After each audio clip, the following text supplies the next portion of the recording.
பாலம்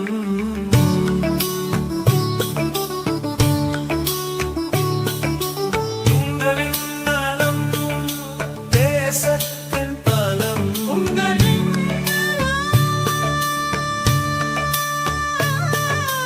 தேசத்தின் பாலம்.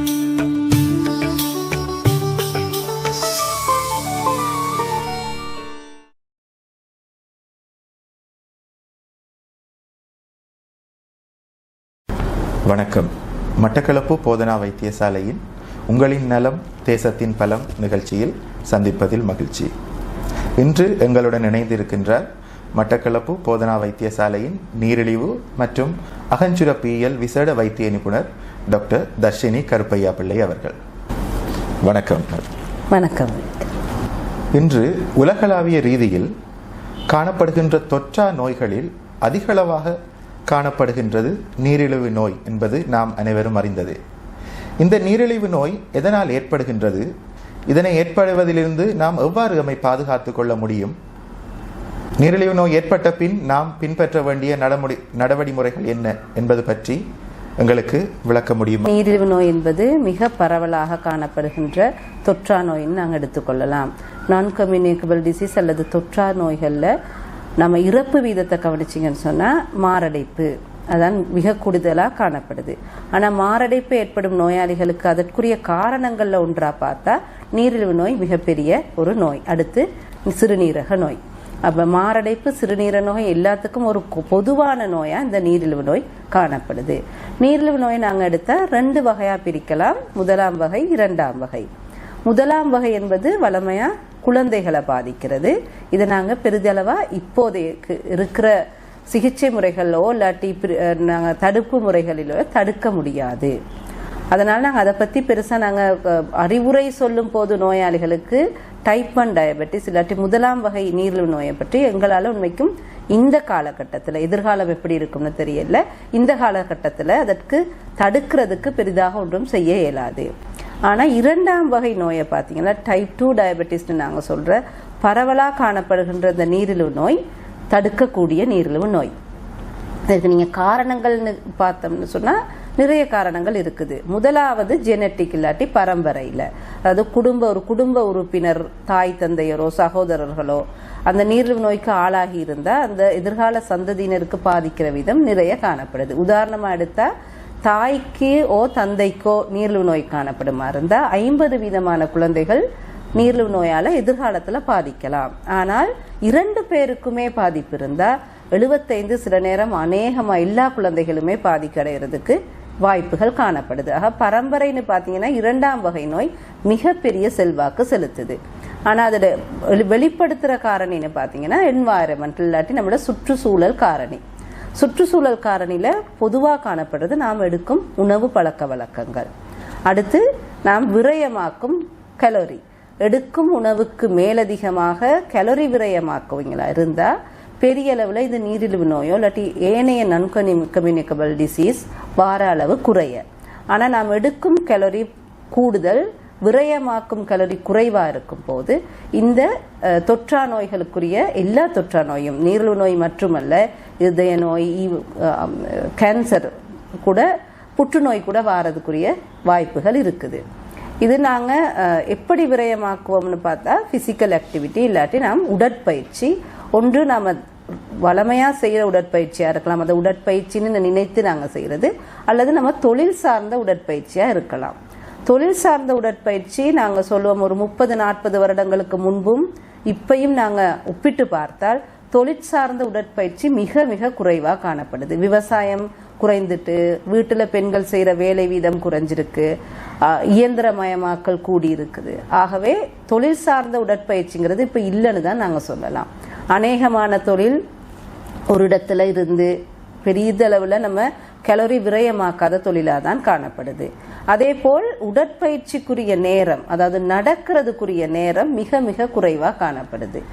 அதை விட மிக முக்கியமான காரணம் நாம் எடுக்கிற உணவோட கலோரி மட்டுமல்லாது என்ன உணவு எடுக்கிறோங்கிற சாய்ஸஸ் ஆஃப் ஃபுட்டும் மிகப்பெரிய செல்வாக்கு செலுத்துது. கலோரி செறிந்த அதுலேயும் தீங்கான அன்ஹெல்தி கலரி செறிந்த உணவுகள் எடுக்கிற வீதம் நாங்கள் இப்போ பார்த்தீங்கன்னா குழந்தைகள்ல இருந்து வயது வந்தவர் வரைக்கும் கூடுதலாக தான் இருக்குது. இதுதான் மிக முக்கிய காரணமாக, அதாவது பொதுவான காரணமாக நீரிழிவு நோய், முக்கியமாக அந்த 2ஆம் வகை நீரிழிவு நோய்க்கு காரணமாக அமையுது.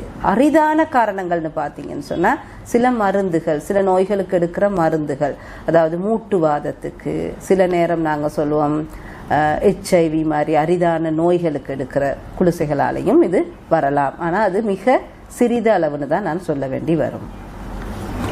நீரிழிவு நோய் ஏற்படுவதற்கு முன் ப்ரீ டயபிட்டிஸ் என்ற ஒரு காலப்பகுதியை இன்றைய மருத்துவவியலாளர்கள் கூறுகிறார்கள். இந்த காலப்பகுதியில் என்ன மாதிரியான நடவடிக்கைகளை மேற்கொள்வதன் மூலம் நாங்கள் நீரிழிவு நோய் ஏற்படுவதை தவிர்க்கலாம் அல்லது தள்ளி போடலாம் என்பது பற்றி கூற முடியுமா? மிக நல்ல கேள்வி.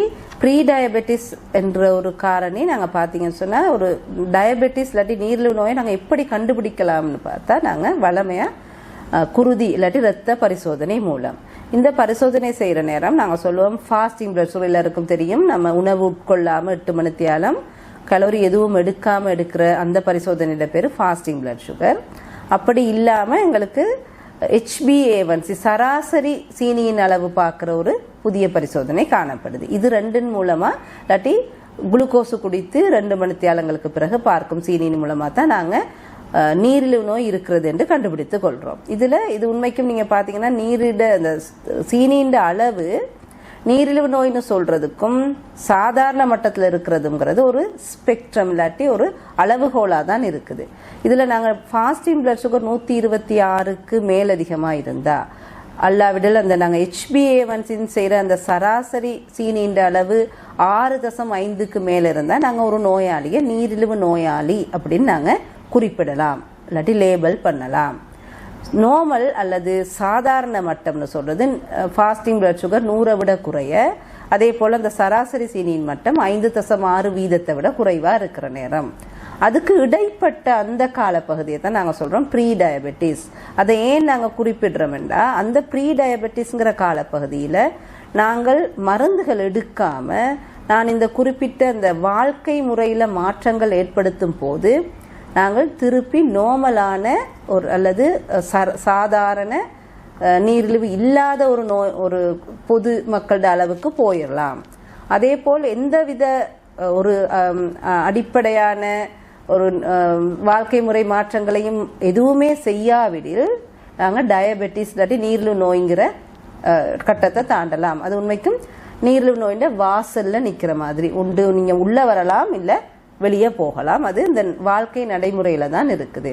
அந்த காலகட்டம் மிக மிக முக்கியமான காலகட்டம். சரியான முறையில் நீங்கள் உணவு பழக்க வழக்கத்தையும் உடற்பயிற்சியும் மேற்கொள்வார்களா இருந்தால் வளமையாக நாங்கள் நார்மலான இல்லது ஆரோக்கியமான கட்டத்துக்குள்ளே செல்லலாம். இது ப்ரிவென்டிவ் மெஷர்ஸ் இல்லாட்டி நாங்கள் தடுக்கும் வழிமுறைகளை பயன்படுத்தக்கூடிய நல்ல ஒரு காலப்பகுதியாக தான் இந்த ப்ரீ டயபெட்டிஸ் காணப்படுது. பரவலாக அனைத்து நீரிழிவு நோயாளர்களும் பொதுவாகவே மாதத்துக்கு ஒரு முறையோ அல்லது அடிக்கடி ஃபாஸ்டிங் பிளட் சுகர் என்கின்ற ஒரு குருதி பரிசோதனையை செய்வது வழக்கம். இந்த பரிசோதனையை செய்ய முன் அதிகமானவர்கள் கேட்கின்ற கேள்வி, தாங்கள் ஃபாஸ்டிங் இருக்கும் அதாவது தாங்கள் உண்ணாமல் 8 மணித்தியாலம் இருக்கும் வேளைகளில் தண்ணீர் குடிக்கலாமா? தண்ணீர் குடித்து விட்டு இந்த பரிசோதனையை செய்வதன் மூலம் ஏதேனும் அந்த பரிசோதனையில் மாற்றங்கள் ஏற்படுமா? ஃபாஸ்டிங் பிளட் சுகர் இல்லாட்டி நீங்கள் அது மட்டுமல்ல, லிபிட் ப்ரொஃபைலில் நாங்கள் எடுக்கிற அநேகமான ஃபாஸ்டிங், அதாவது உணவு உண்ணாமல் எடுக்கக்கூடிய எல்லா பரிசோதனைகளுக்குமே இந்த பிரச்சனைகள் வாரது. இது சில நேரம் மிஸ்கம்யூனிகேஷன், அதாவது லெப்ஸ் நாங்கள் பார்க்கிற பரிசோதனை நிலையங்களில் கூட இதை பிழையா நோயாளிகளுக்கு சொல்ற கட்டம் இருக்குது. எந்த ஒரு பரிசோதனைக்கும் உதாரணமாக இருக்கலாம் ஃபாஸ்டிங் பிளட் சுகராக இருக்கலாம், லிபிட் ப்ரொஃபைல், நாங்கள் எடுக்கிற டெஸ்டஸ்டரோனுங்கிற ஹோமோன், இதுகள் எல்லாமே கோர்டிசோல் எல்லாமே நாங்கள் வளமையாக ஃபாஸ்டிங் டைமில், அதாவது சாப்பிடாமல் எடுக்கணும். இதில் எல்லாத்துலேயுமே நீங்கள் நீர் குடிக்கணும். குடிக்காமல் இருக்கிறது ஒரு நோயாளியை டீஹைட்ரேஷன் இல்லாட்டி வறட்சி அடைய செய்யும். அது சில நேரங்களில் பிழையான ஒரு ரிப்போர்ட்டை கூட நமக்கு கொடுக்கலாம். ஏன் அந்த ஃபாஸ்டிங்னு வரது நான் நினைக்கிறேன் அவங்க 2 பேரும் குழப்பிக்கொள்றது, ஒரு சத்திர சிகிச்சைக்கு ஃபாஸ்டிங் இருக்கிறதையும் ஒரு பரிசோதனைக்கு ஃபாஸ்டிங் இருக்கிறதையும் பிழையா விளங்கி கொள்றது. சத்திர சிகிச்சைக்கு ஃபாஸ்டிங் இருக்கும் போதுதான் நீர் எடுக்கிறதுல பிரச்சனைகள் வரலாம். ஏன்னா நாங்கள் அந்த எனஸ்தீசியா இல்லாட்டி நினைவிலக்க செய்யும் போது இது சுவாசப்பைக்கு அந்த நம்மட உமிழ் நீரோ ஏதோ போகும் என்கிற அந்த பயத்தினால. ஃபாஸ்டிங் நார்மலாக நம்ம டெஸ்ட் எந்த டெஸ்ட்டுக்குமே எந்த பரிசோதனைக்குமே தண்ணீர் குடிக்கலாம், குடிப்பது நல்லது. ஏதாவது கலோரி இருக்கிற பொருட்கள் எடுக்கக்கூடாது. அது வளமையாக நம்ம ஒரு வைத்தியரா சில நேரம் நாங்கள் அதை மறந்துடாம சொல்லணும் பேஷண்ட்ஸுக்கு. இல்லாட்டி நிறைய நேரங்களில் அவங்க லேப்ஸ்ல பிழையா வழிநடத்தப்படலாம். நீரிழிவு நோய் நீரிழிவு நோயால் ஏற்படுகின்ற பாதிப்புகள் என்ன, அதற்காக எடுக்கப்படுகின்ற மருந்து வகைகள் என்ன, இவற்றை நாங்கள் எவ்வாறு நீரிழிவு நோயிலிருந்து ஏற்படும் பாதிப்புகளிலிருந்து நம்மை பாதுகாத்துக் கொள்ள முடியும் என்பது பற்றி கூற முடியும். நீரிழிவு நோயால பாதிப்புகள் மிக அதிகமாக காணப்படுது. நீங்க அந்த நோயாளி தண்ட நோயை சரிவர கவனிக்காத போது. இப்போ நான் வளமையா நோயாளிகளுக்கு சொல்லும் ஒரு விடயம், கவனிக்காத இல்லாட்டி பராமரிக்காத நீரிழிவு நோய் புற்றுநோயை விட கொடுமையானது. அது ஒரு அளவுக்கு மீறி போன பிறகு எந்த ஒரு பயனும் இல்லை. நாங்கள் அதுக்கு பிறகு மருந்துகள் எடுக்கிறனால ஆரம்பத்திலேயே நோயாளிக்கு நோய் தெரிந்த உடனே முதல் 10 வருடங்கள் மிக முக்கியமான காலம் நீரிழிவு நோயாளிக்கு. இந்த 10 வருடங்கள்ல தான் நீரிழிவு நோயால் ஏற்படுற சிறுநீரக பிரச்சனை, இரத்த குழாய்கள்ல ஏற்படுற பிரச்சனை, கண்கள்ல ஏற்படுற பிரச்சனை, நரம்புகள்ல ஏற்படுற பிரச்சனைகள் முதல் 10 வருடங்கள்ல தொடங்கிவிடும். ஆகையால் இந்த 10 வருடங்கள் நாங்கள் எவ்வளவு கட்டுப்பாட்டோட நீரிழிவு நோயை வைத்திருக்கிறோமோ அதுக்கு பிறகு ஏற்படும் பாதிப்புகள்ல இருந்து மிக அதிகமாக தப்பித்து கொள்ளலாம். ஆனால் ஆரம்பத்தில் அதை கவனிக்காம விட்டு 10-15 வருடங்களுக்கு பிறகு கவனிக்கும் போது பெரிதளவில் நம்ம ஒரு நீண்ட கால பிரச்சனைகள்ல இருந்து தவிர்க்க இயலாது. பிரச்சனைகள்னு பார்க்கும்போது முக்கியமா இது குருதி குழாய்கள்ல ஏற்படுற சுருக்கம் இல்லாட்டி அதுல ரத்தோட்டத்தை குறைக்கிறது தான் மிக பெரிய பங்கு வகிக்குது. அதனால இதனால் மாரடைப்பு, அதாவது இதயத்துக்கு போகும் குருதி குழாய்கள்ல சுருக்கம் இல்லாட்டி அடைப்புகள் ஏற்படுறதுனால மாரடைப்பு, அல்லது மூளைக்கு போகும் குருதி குழாய்கள்ல சுருக்கங்கள் ஏற்படுறதுனால ஸ்ட்ரோக் அல்லது பாரிசவாதம். அடுத்து கால்கள், உங்களுக்கு எல்லாருக்குமே தெரியும் நீரிழிவு நோயாளிகளுக்கு கால்கள்ல பிரச்சனைகள் வாரது மிக மிக அதிகம். பெரிஃபரல் வெஸ்குலர் டிசீஸ் அல்லது கால் பாதங்களுக்கு போற குருதி குழாய்கள்ல ஏற்படுற அடைப்புகள். இதனால சில நேரங்கள்ல பெரிய அளவு பாதிப்பு ஆரம்பத்துல இருக்காவிடிலும் ஒரு தடவை காலில் காயங்கள் வந்து விட்டால் ஆறும் அளவு அல்லது அது அந்த ஒஸ்டியோமைலைட்டிஸ்ங்கிற எலும்புக்கு போகும் அளவு மிக மிக அதிகம். கால்களை இழக்கிற வீதம் அதுல நாங்க நோய்களை பார்த்தா நீரிழிவு நோய் முதலாம் இடத்தை வகிக்குது. ஒரு கால் இழந்த நோயாளியிட வாழ்க்கை திறன் அதுக்கு பிறகு முழுமையாகவே மாறுது. நோயாளி தண்ட என்ன வருமானத்தை இழக்கிறார். அது மட்டும் இல்ல, உடற்பயிற்சி அதுக்கு பிறகு மிக மிக குறையுது. அதுல இருந்து மீண்டு வார வீதம் ரொம்ப குறைவு. ஆம்பியூட்டேஷன் அல்லது விரல் இழக்கிறதோ கால்களை இழக்கிறதோ ஒரு நோயாளி அடுத்த 5 வருடத்துக்குள்ள இறக்கும் வீதம் மிக அதிகம். ஆகவே இந்த பெரிய குழாய்களை பாதிக்கிற இந்த பிரச்சனைகள் மிக கூடுதலாக காணப்படுது. அடுத்து சிறிய குழாய்கள் கேபிலரின்னு நாங்கள் சொல்லுவோம், அதுகளில் அடைப்புகள் ஏற்படுறதுனால தான் இந்த கண்கள் பாதிப்பு. குருடாதலுக்கு மிக முக்கிய காரணம் நீரிழிவு நோய். அதே போல் சிறுநீரக பாதிப்பு, இலங்கையை பொறுத்த வரைக்கும் சிறுநீரக பாதிப்புல மிக முக்கிய இடம் இந்த நீரிழிவு நோய் வகிக்குது. அதே போல் நாங்கள் பார்க்கும்போது நரம்புகளில் ஏற்படுற பிரச்சனைகள், நரம்புகளில் ஏற்படுற பிரச்சனைகளால தான் மக்கள் வளமையா நீரிழிவு நோய் ஏற்பட்ட நோயாளிகள் கால் எரிதல், பத்துறது, அடுத்து விரைப்பு, காலில் செருப்பு போட்டிருக்கிறோமா இல்லையான்னு தெரியாம உணர்வு இல்லாம போகிறது, அது ஒரு காரணம் காயங்கள் ஏற்படுறதுக்கு. இதுதான் நாங்கள் பெரிதளவா பார்த்தா இந்த நீரிழிவு நோயாளிக்கு இந்த நீரிழிவு நோய் கட்டுப்பாட்டுக்குள்ள இல்லாவிடில் வார பிரச்சனைகளை நாங்கள் எடுக்கலாம். உடற்பயிற்சி மற்றும் சரியான வாழ்க்கை முறையின் மூலம் நாங்கள் நீரிழிவு நோய் ஏற்படுவதிலிருந்து நம்மை பாதுகாத்து கொள்ள முடியும். அது மட்டுமல்லாது நீரிழிவு நோய் ஏற்பட்ட பின்னர் கூட சரியான முறையில் மருந்துகளை எடுப்பதன் மூலமும் உடற்பயிற்சி மற்றும் ஏனைய வாழ்க்கை முறைகளை சரியாக பின்பற்றுவதன் மூலமும் நீரிழிவு நோய் காணப்பட்டாலும் கூட நாங்கள் ஒரு சுகதேகியாக வாழ முடியும். உங்களின் நலம் எங்கள் தேசத்தின் பலம். இன்று நீரிழிவு நோய் பற்றி எங்களுக்கு தெளிவான ஒரு விளக்கத்தை வழங்கிய மட்டக்களப்பு போதனா வைத்தியசாலையின் நீரிழிவு மற்றும் அகஞ்சுரப்பியல் வைத்திய நிபுணர் டாக்டர் தர்ஷினி கருப்பையா பிள்ளை அவர்களுக்கு எங்களுடைய மனமார்ந்த நன்றியினை தெரிவித்துக் கொள்கின்றோம். நன்றி. நன்றி. உடற்பருமன் அப்படின்னு நாங்கள் பார்க்கும்போது சில நேரம் நாங்கள் நினைப்போம் இது ஒரு நோயா, ஒரு சாதாரண ஒரு விடயம் தான் நாங்கள் நோயாக எடுக்கிறோம்.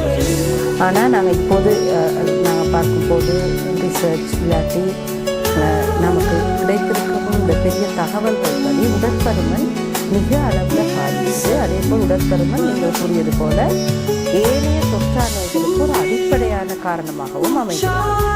ஆகவே இந்த உடற்பருமன் இப்போது காலகட்டத்தில் நாங்கள் ஒரு குரோனிக் டிசீஸ் அல்லது நீண்ட கால நோய்